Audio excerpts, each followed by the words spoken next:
아비야가 그의 조상들과 함께 누움에 다윗성에 장사되고 그의 아들 아사가 대신하여 왕이 되니 그의 시대에 그의 땅이 10년 동안 평안하니라. 아비야가 3년밖에 왕위에 오르지 못합니다. 병이 들어서 일찍 죽게 되죠. 그리고 그의 아들 아사가 왕이 됩니다. 아사는 41년 동안 유다를 다스리게 되는데요. 그의 땅이 10년 동안 평안했다. 처음 즉위하고 난 이후에 10년 동안은 전쟁이 없었다라고 하는 것입니다. 이 10년 사이에 북이스라엘은 여로보암 그리고 나답, 바하사로 그렇게 왕위가 이어졌는데 아주 혼란한 때였고, 그리고 아비야가 여로보암과 전쟁을 해서 큰 승리를 거두게 되죠. 그래서 북이스라엘이 남유다와 전쟁을 할 수 있는 상황이 아니었고, 또 아사가 나중에 나오지만 하나님의 말씀을 잘 지키고 하나님의 도움을 늘 구하면서 나라를 다스렸기 때문에, 선을 행했기 때문에 하나님께서 이 땅에 평안을 주셨음을 알 수가 있습니다. 아사가 그의 하나님 여호와 보시기에 선과 정의를 행하여 이방 제단과 산당을 없애고 주상을 깨뜨리며 아세라상을 짓고 유다 사람에게 명하여 그 조상들의 하나님 여호와를 찾게 하며 그의 율법과 명령을 행하게 하고, 또 유다 모든 성읍에서 산당과 태양상을 없애매 나라가 그 앞에서 평안함을 누리니라. 아사가 하나님 앞에 선과 정의를 행했다. 하나님께 온전히 충성을 다해서 이렇게 좋은 평가를 받은 왕이, 특별히 이 정도로 하나님의 칭찬을 받는 왕은 아사와 히스기야밖에 없다라고 볼 수 있습니다. 물론 선을 베풀었던 왕들은 많이 있는데 하나님 앞에 이렇게 칭찬받은 왕은 아사와 히스기야 정도 될 수가 있는 것이죠. 그래서 아사는 종교개혁을 확실하게 진행을 합니다. 이방 제단, 산당, 그리고 주상은 바알상을 말하는 것이고요. 그리고 아세라상을 다 찢고 부수고 없앴습니다. 그리고 형식적인 신앙의 개혁, 우상을 없애는 정도에 그친 것이 아니고 실제로 이스라엘 백성들의 마음이 하나님께로 온전히 향하여서 하나님의 말씀을 지킬 수 있도록 했다라고 하는 것입니다. 하나님을 찾고 하나님의 율법과 명령을 행하게 하고 하나님을 온전히 예배하도록 이끌어 주었습니다. 그래서 유다의 모든 성읍에서 산당, 태양상, 그것을 없앴다라고 하는 것입니다. 우상 숭배가 그 이스라엘 백성들 사이에 만연되어 있었음을 알 수가 있죠. 태양상도 있고, 그리고 바알 상도 있고, 아세라 상도 있고, 이런 것을 통해서 그 백성들 사이에 만연되어 있던 그 우상 숭배에 대한 모든 부분들을 철저하게 개혁해 나갔음을 알 수가 있습니다. 그러니까 하나님께서 아사에게 은총을 주시죠. 여호와께서 아사에게 평안을 주셨으므로 그 땅이 평안하여 여러 해 싸움이 없은지라. 그가 견고한 성읍들을 유다에 건축하니라. 처음 즉위하고 10년 동안 전쟁이 없었습니다. 그 사이에 견고한 성읍들을 유다에 건축하여서 그 방비를 확실하게 하는 그런 일도 아사가 했습니다. 아사가 일찍이 유다 사람에게 이르되 우리가 우리 하나님 여호와를 찾았으므로 이 땅에 아직 우리 앞에 있나니 우리가 이 성읍들을 건축하고 그 주위에 성곽과 망대와 문과 빗장을 만들자. 우리가 주를 찾았으므로 주께서 우리 사방에 평안을 주셨느니라 하고, 이에 그들이 성읍을 형통하게 건축하였더라. 하나님께서 평안을 주셨을 때에 아무것도 하지 않고 그냥 있었던 것이 아니라 할 수 있는 한 자기의 역할을 한 것이죠. 성읍을 건축하고 성곽과 망대와 문과 빗장을 만들어서 나라의 방비를 튼튼하게 하는 역할을 또한 게을리 하지 않았습니다. 하나님이 함께 하시니까 나는 아무것도 하지 않고 그냥 있겠다라는 것은 잘못된 것이죠. 하나님이 함께 하셔서 평안을 주셨을 때에 그 은혜에 감사하면서 자기가 할 수 있는 국방에 대한 모든 것을 아사가 한 것처럼 우리들도 하나님께서 함께 하시고 모든 것을 이루어 주시고 나를 통하여서 하나님의 역사가 온전히 이 땅 가운데서 열매 맺게 된다 할지라도 내가 해야 될 일이 있는 것이고 그것을 잘 준비하고 잘 감당하는 것이 필요합니다. 아사의 군대는 유다 중에서 큰 방패와 창을 잡는 자가 30만 명이요 베냐민 중에서 작은 방패를 잡으며 활을 당기는 자가 28만 명이라. 그들은 다 용사였더라. 앞에서 아비야와 여로보암과의 전쟁이 있을 때에 군사가 40만 명이었다라고 되어 있었는데요. 그런데 여기서는 58만 명이 군대가 있는 겁니다. 그러니까 아사 때에 상당히 군사력이 커졌음을 알 수가 있습니다. 구스 사람 세라가 그들을 치려하여 군사 100만 명과 병거 300대를 거느리고 마레사에 이름에 아사가 마주 나가서 마레사의 스바다 골짜기에 전열을 갖추고 아사가 그의 하나님 여호와께 부르짖어 이르되 여호와여 힘이 강한 자와 약한 자 사이에는 주밖에 도와줄 이가 없사오니 우리 하나님 여호와여 우리를 도우소서. 우리가 주를 의지하오며 주의 이름을 의탁하옵고 이 많은 무리를 치러 왔나이다.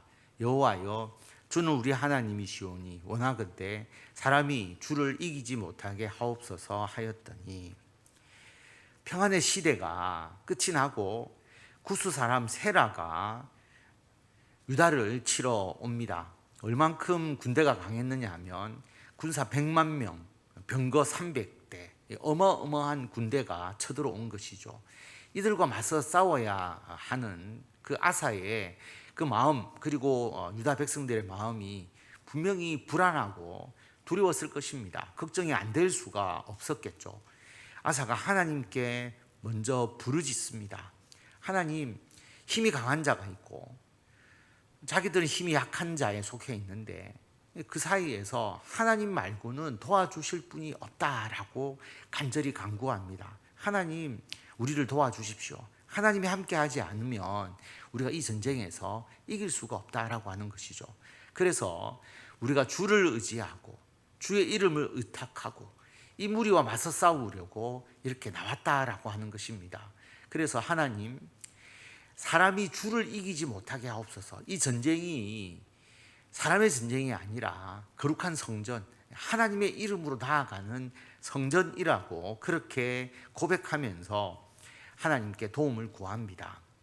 평소에 악을 행하다가 전쟁이나 또는 어떤 위기 상황에 있을 때 급하게 하나님을 찾는 경우가 있잖아요.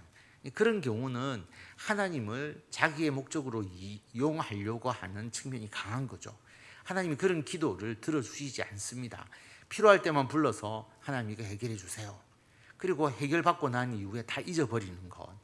그런 것은 하나님께서 책망하시지만 아사는 종교개혁을 하고 하나님 안에서 살아가려고 백성들을 온전히 하나님의 말씀으로 이끌어가고 그런 가운데서 이 위기가 생겼는데 그때 하나님께 간절히 간구하는 겁니다. 하나님의 도우심을 간절히 간구할 때에 하나님께서 그 기도에 응답을 해 주십니다. 여호와께서 구스 사람들을 아사와 유다 사람들 앞에서 치시니 구스 사람들이 도망하는지라. 아사와 그와 함께한 백성이 구스 사람들을 추격하여 그랄까지 이르매 이에 구스 사람들이 엎드려지고 살아남은 자가 없었으니 이는 여호와 앞에서와 그의 군대 앞에서 패망하였음이라. 노력한 물건이 매우 많았더라. 하나님께서 승리하게 해주십니다. 그리고 구스 사람들을 추격해서 그랄까지 이르게 되는데 그랄이 구스와 같이 연합해서 유다 침략을 같이 이제 도왔음을 알 수가 있는데요. 그래서 유다 사람들이 구스 사람을 추격해서 그랄까지 이르러서 구스 사람도 치고 그랄도 치게 됩니다. 그리고 전리품을 획득하게 되죠. 엄청난 많은 전리품을 획득하게 됩니다. 여호와께서 그랄 사며 모든 성읍 백성을 두렵게 하시니 무리가 그의 모든 성읍을 치고 그 가운데 있는 많은 물건을 노략하고 또 짐승 지키는 천막을 치고 양과 낙타를 많이 이끌고 예루살렘으로 돌아왔더라.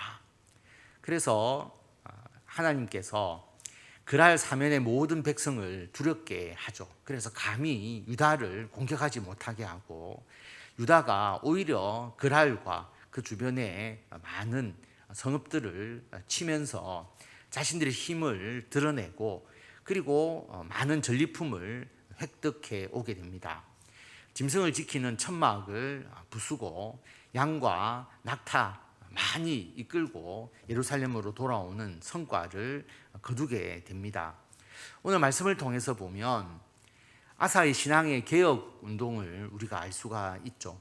그래서 사람이 하나님을 의지하지 않고 그냥 인간적인 삶을 살아나가게 되면 자꾸 우상을 만들게 됩니다. 자기에게 필요한 것을 온전히 이루어주는 신을 스스로 만들어가면서 마음의 위안을 얻게 되는 것이죠. 그래서 바알과 아세라가 아니지만 지금 우리가 사는 삶 속에서도 하나님을 믿지 않는 사람들은 자꾸만 새로운 우상들을 만들어 나가는 것이죠. 자기에게 뭔가 복을 주고 자기가 잘 된다고 하는 그것을 끊임없이 만들어 나가게 됩니다. 그런데 하나님은 과거부터 지금까지 똑같은 하나님의 말씀에 의거해서 그 말씀만을 지키도록 우리들에게 요구하시죠. 변하지 않는 하나님의 말씀이고 우리들에게 요구하시는 하나님의 뜻은 똑같다라고 하는 것입니다.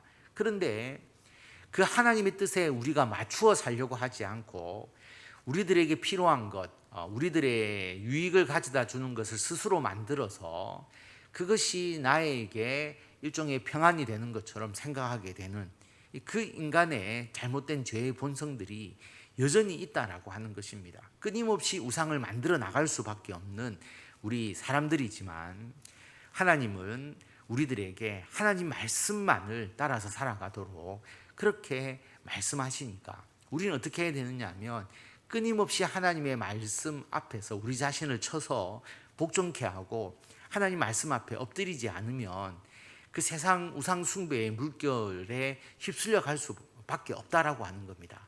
그래서 신앙의 개혁은 어느 순간 한 번씩 하는 것이 아니라 끊임없이 자기 자신의 신앙을 개혁시켜 나가야 하는 것입니다.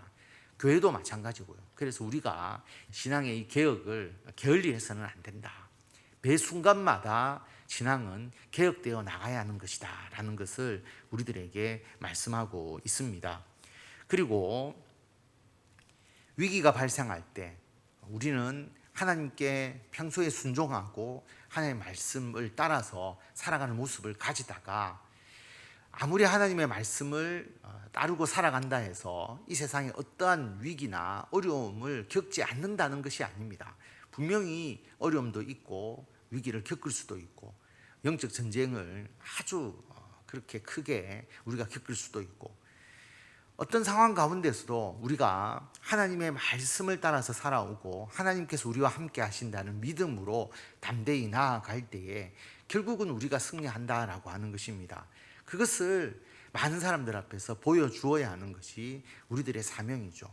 그 어려움을 극복하고 하나님이 나와 함께 하셔서 이것을 이기게 하시고 결국은 하나님의 백성이 하나님의 자녀가 승리한다라고 하는 것을 보여주는 것, 이것이 예수 믿는 우리들이 세상에서 하나님의 영광을 나타내는 일이다라고 하는 것을 분명히 기억하시고 오늘 아사의 종교개혁과 전쟁에서의 승리의 내용을 우리들의 삶 가운데 온전히 적용하시고 우리들도 이러한 개혁과 영적 전쟁에서의 넉넉한 승리를 거두고 하나님의 영광을 나타내는 성도 여러분들이 다 되시기를 바랍니다.